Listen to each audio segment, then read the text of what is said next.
भेड़िया मीना और सीमा की खूबसूरती पर किसकी नजर थी? अरे सुन, क्या नाम है तेरा? चमेली पास से गुजरती स्त्री ने पलटकर देखा, तेरा नाम जसोदा है ना? चमेली ने भी उसे पहचान लिया था। दोनों एक दूसरे को देखकर मुस्कुराईं। जसोदा मतलब की बात पर आ गई वह। मैं इसी हफ्ते 2 महीने के लिए गांव जाऊंगी। मेरे पास 3 कोठियों का काम है। तीनों में बर्तन, झाड़ू पोछा और कपड़े धोने का काम करती हूं। पूरे 10,000 का काम है। एक कोठी की डस्टिंग भी है, उसके 3,000 अलग से है। बोल, काम पकड़ेगी यानी 13,000? चमेली हिसाब लगा रही थी। सुन, 2 महीने बाद आकर काम वापस ले लूंगी। जसोदा बोली। ठीक है, अपना नंबर दे दे, घर पहुंचकर बताती हूं। हां, कोठी वाली से कल बात करा देना। दोनों ने नंबरों का आदान प्रदान किया। मोबाइल अपने अपने ब्लाउज में घुसेड़े और उसी तरह मुस्कुराती हुई विपरीत दिशा में मुंड गई। चमेली सोचने लगी कि पिछली 2 कोठियां छोड़कर नई कोठियां पकड़ने की बात तो वह पहले से ही सोच रही थी। जिन कोठियों में काम कर रही है वे सभी घर से दूर पड़ती है, काफी पैदल चलना पड़ता है। चमेली का गणित फिर चालू हो गया। कोठियों के काम से मिली तनख्वाह में से 3,000 का राशन पानी, 1,000 झुग्गी का किराया। अगले महीने गांव में देवर की शादी है, 1,000 तो भेजने ही पड़ेंगे। गांव वाले घर की छत भी पक्की करानी है, इसके लिए भी 3,000 महीने का जमा करती हूं। यहां भी कौन से महल में रह रही है। ये तो ठेकेदार के हाथ पैर जोड़े तो 15-15 की जगह दे दी। मीना और सीमा 2 बेटियां हैं। लड़कियां बड़ी हो रही है। कोने की झुग्गी है, डर लगा रहता है। फिर भी कुछ तो है, कैसा नसीब लेकर पैदा हुई है। चमेली 15 साल पहले बसेसर का हाथ पकड़कर यहां मुंबई आउटर पर आ गई थी। तब यह हाईवे के दोनों ओर जंगल ही जंगल था। जंगल काटकर कोई बहुत बड़ी बिल्डिंग बननी थी। बिल्डर ने 3 से 4 और भी ठेके ले लिए थे। सो बसेसर 10 से 12 साल ठेकेदार से जुड़ा रहा। एक रोज बसेसर की टांग पर पत्थर गिर गया, पैर की हड्डी टूट गई, उसका काम छूट गया। बेटे ने साफ कह दिया, मैं ईंटगारे का काम कतई नहीं करूंगा। पहले तो चमेली कुल्ली का काम करती थी, पर तब बात और थी। बसेसर का काम छूटने पर चमेली को भी काम छोड़ना पड़ा। ठेकेदार की नीयत खराब थी। चमेली जिन कोठियों में काम करने जाती है, ज्यादातर कोठियों की छत बसेसर ने ही डाली है। पर खुद वह झुग्गी में रहता है, जिसकी दीवारें तो है, पर छत बल्लियों पर टिके तिरपाल की है। तेज आंधी में कई बार तिरपाल उड़ चुका है। जानती है यहां लड़कियां सुरक्षित नहीं है, पर क्या करे, यह सिर्फ एक ही लालच है, लड़कियां पढ़ जाएंगी तो अच्छा घरवार मिल जाएगा। गांव चली गई तो रोटी के लाले पड़ जाएंगे। लड़कियां भी किसी काने, कुबड़े या बूढ़े के साथ बैठा दी जाएंगी। 10वीं कर लेंगी तो कोई ना कोई कोठी वाली मेम साहब या साहब के ऑफिस में लग जाएंगी। लड़का भी ढंग का मिल जाएगा। बस इसी लालच में यहां पड़ी है। अल सुबह बेटियों के साथ निकल जाती है। स्कूल में लड़कियों को छोड़ती हुई कोठियों की तरफ मुड़ जाती है। कोठियों कहें या कंक्रीट का जंगल कहे, कभी मीलों तक घना जंगल था। जहां अब कोठियों है वहां कभी जंगली जानवरों का वास था। लेकिन प्रकृति की खूबसूरत संपदा को बड़ी बेरहमी से उखाड़ फेंका इन भूखे बिल्डरों ने। सिर्फ कुछ रुपयों की खातिर आज भी ऊंची इमारतों के पीछे खेत है और उनके पीछे घना जंगल है, जिसमें आज भी जंगली जानवर खेत पार करके कोठियों के पीछे लगे कंटीले तारों के पास या सर्विस लेन के आसपास देखे जाते हैं। ये जानवर पता नहीं क्या सोचते होंगे। हम मनुष्य के बारे में संभवतः सोचते होंगे कि कितना दुस्साहसी और निर्दयी है रे मनुष्य। किसी का रैन बसेरा उजाड़ कर अपने लिए घर बना लिया, लानत है। ऐसी मानवता पर इन्हीं ऊंची इमारतों के पास लेबर बस्ती है। बस्ती में रहने वाले लोगों की संख्या जानते हैं कितनी होगी? खेत पार बसे घने जंगल के जानवर जमा कोठियों और फ्लैटों में रहने वाले लोगों की संख्या में जोड़ लो और उसका 4 गुना कर दो। इतनी जनसंख्या है, लेबर बस्ती की ज्यादातर फ्लैट और कोठियों खाली पड़ी है। जंगल में भी जानवर नहीं के बराबर रह गए हैं। लेबर बस्ती में रहने वाले वही लोग हैं जिन्होंने अपने अन्नदाता के एक इशारे पर पूरी की पूरी प्राकृतिक संपदा को काटने में जरा देर नहीं लगाई और देखते देखते जमीन पर ऊंचे ऊंचे टावर और कोठियों खड़ी कर दी और अपने लिए एक कमरे का मकान भी न जुटा सके। बस कच्ची सी झुग्गी है जिस पर छत तो है नहीं। इसी में गर्मी, सर्दी व बरसात सब बिताते हैं। छोड़ी रहे, ये सब जरा इन कोठियों में झांक कर देखें। कौन रहता है, क्या होता है यहां, और कैसे कैसे लोग रहते हैं। कोठी नंबर 25। इसमें वृद्ध पति पत्नी रहते हैं। दोनों सारी सर्दी बालकनी में धूप सेकते हैं। घर के गेट पर नेम प्लेट लगी है, ब्रिगेडियर अमन। इस जोड़े को धूप में बैठकर चिल्ड बियर पीने का बहुत शौक है। कई बार पड़ोसी भी साथ देने और ठहाके लगाने आ जाते हैं।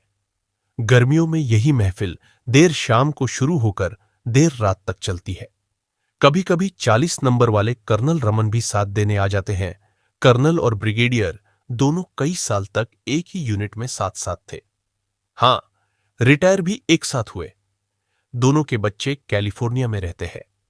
बच्चे 2 से 3 सालों में बूढ़े मां बाप पर झूठे प्यार की बारिश करने चले आते हैं। ब्रिगेडियर के घर में 2 आया, एक खानसामा, 2 लैब्राडोर कुत्ते और एक भूरी आंखों वाली बिल्ली है। सबके ऊपर लंबी नुकीली मूंछों वाला मुस्तैद नेपाली चौकीदार है। यानी घर में 2 लोगों की देखभाल के लिए 6 जीव। 26 नंबर कोठी खाली है। 27 नंबर में सान्याल रहती, तलाकशुदा है। घर में इवेंट्स ऑर्गेनाइज करती है। 28 नंबर की शीला सान्याल के साथ बियर पीती है।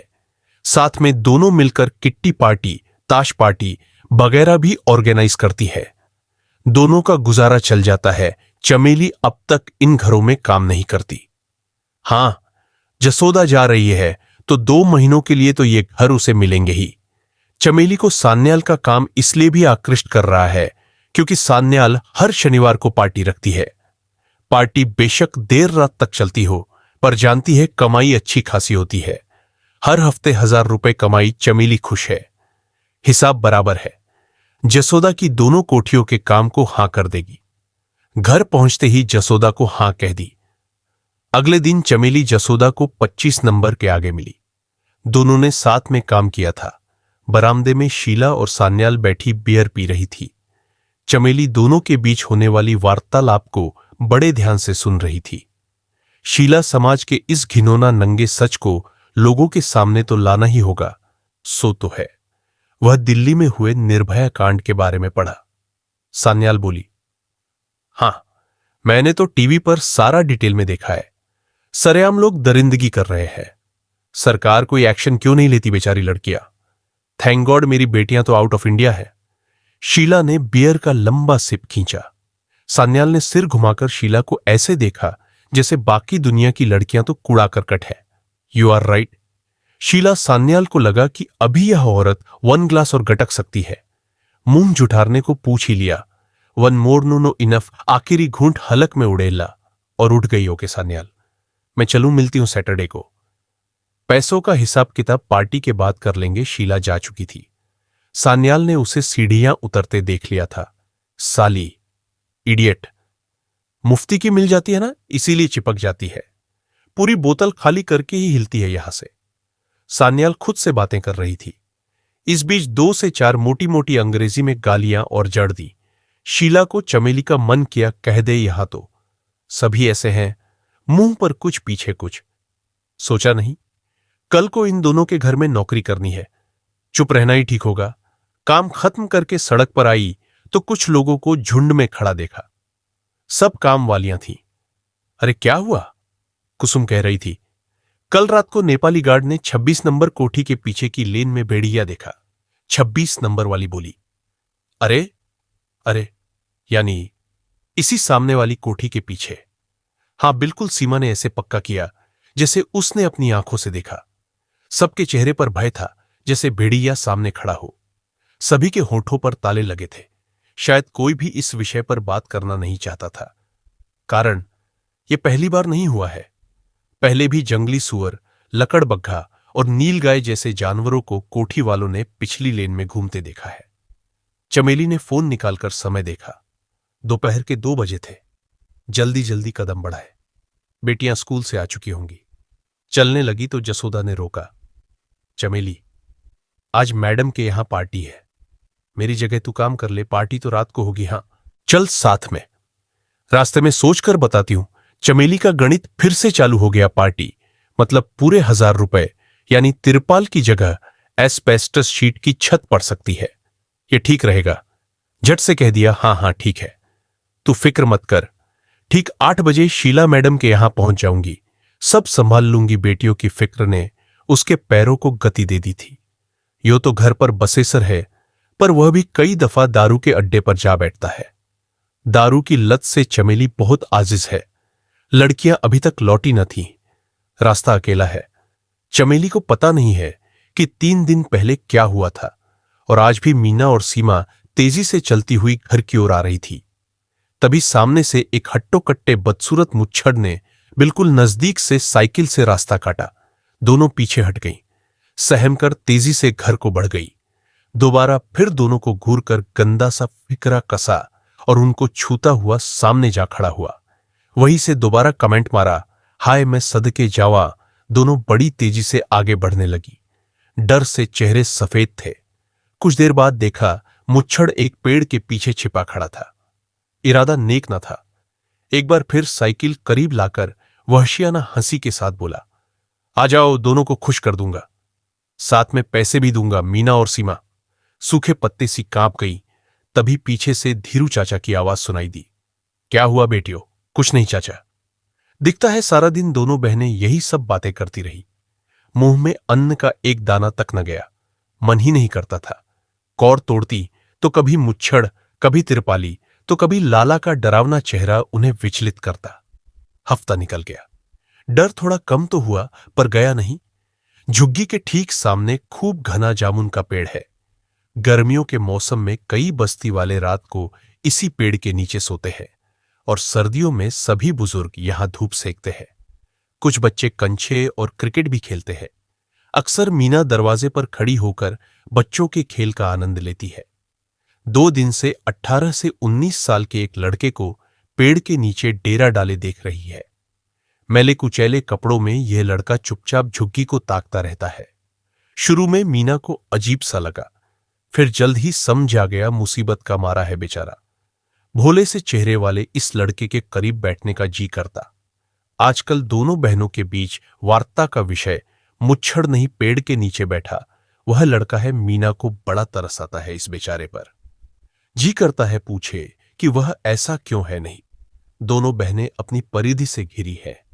किसी ने उन्हें लड़के से बात करते देख लिया तो बात उछालने का कोई मौका नहीं छोड़ेगा। पूरी बस्ती है ही ऐसी। इससे अच्छा है इसे इसी के हाल पर छोड़ देते हैं। पर बच्चे अक्सर पागल कहकर जब पत्थर मारते तो बहनों का जी तड़प जाता। संवेदना तो बस्ती वालों की पहले ही मर चुकी है। किसी के दुख को ये क्या समझेंगे। एक रोज मीना मौका देख लड़के के पास जा पहुंची। बोली, क्या नाम है तुम्हारा? कमल। लड़के ने झिझकते हुए बताया, कहाँ के रहने वाले हो? मंत्र गांव है। मेरा घर में कोई नहीं है। गांव में बाढ़ आई, सब तबाह हो गया। तुम इन्हीं झुग्गियों में रहती हो। मेरे गांव में तुम्हारे जैसी एक लड़की थी, उसका नाम मीना था। तुम्हारा क्या नाम है? वह हंस पड़ी। मेरा नाम भी मीना है। अगले पल दोनों संवेद स्वरों में हंसे। मीना आज कई दिनों बाद हंसी थी, वो भी खुलकर। अगले पल चुप हो लड़के ने मीना पर आंखें टिका दी और बोला, कितने अजीब हैं यहां के लोग। सब देखता हूं पर चुप रहता हूं।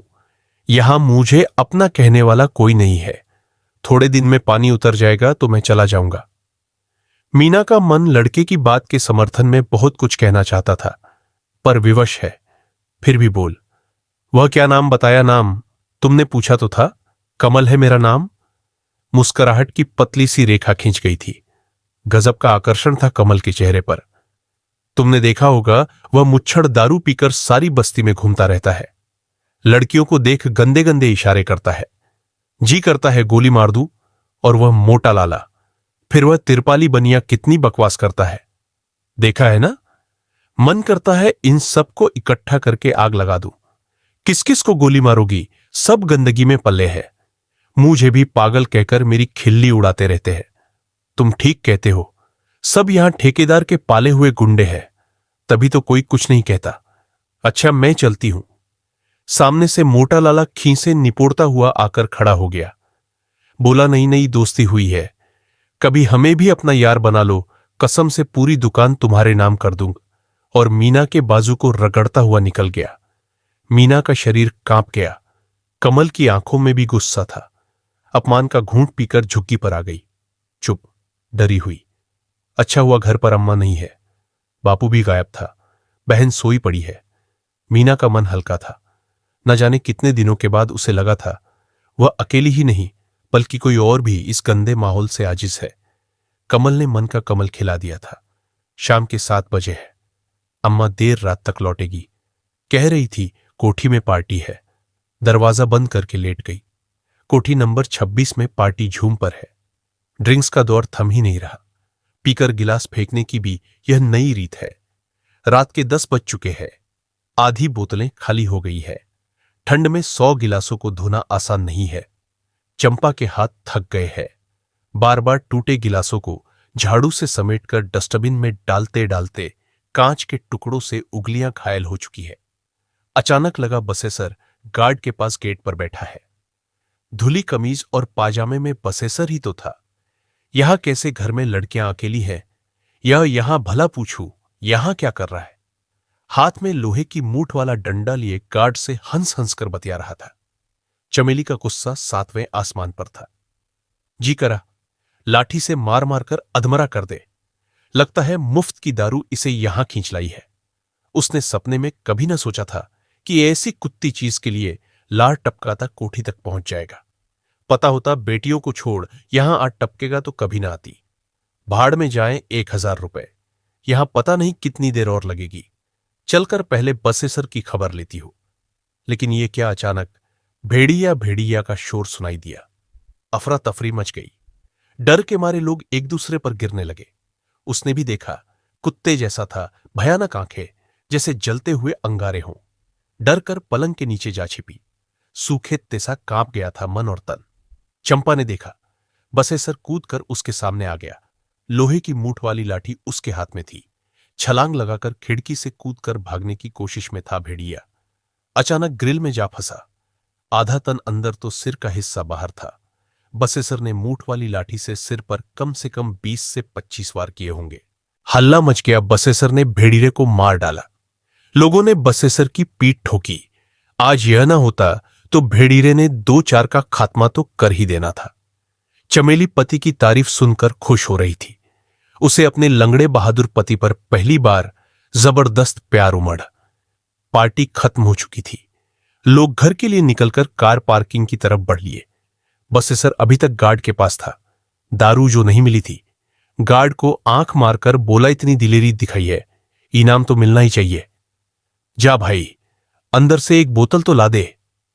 बोतल स्वेटर में छिपाकर निकल भागा और सांस झुग्गी पर पहुंचकर ही ली थी। पीछे पीछे चमेली भी जा पहुंची।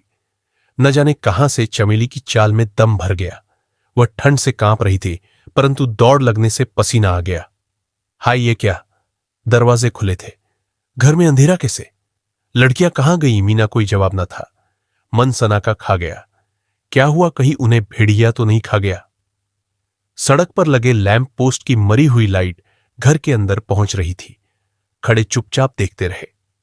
अगले दिन अखबार में खबर छपी, मालाड गांव से सटे जंगल से आए एक भेड़िए ने पास की कॉलोनी से लगी झुग्गी के एक निवासी पर हमला करके घायल कर दिया। अस्पताल ले जाते हुए रास्ते में घायल की मौत हो गई। दूसरे दिन चंपा ने देखा, मुस्कुराती मीना और सीमा अपना अपना बस्ता लेकर स्कूल के लिए निकल पड़ी थी।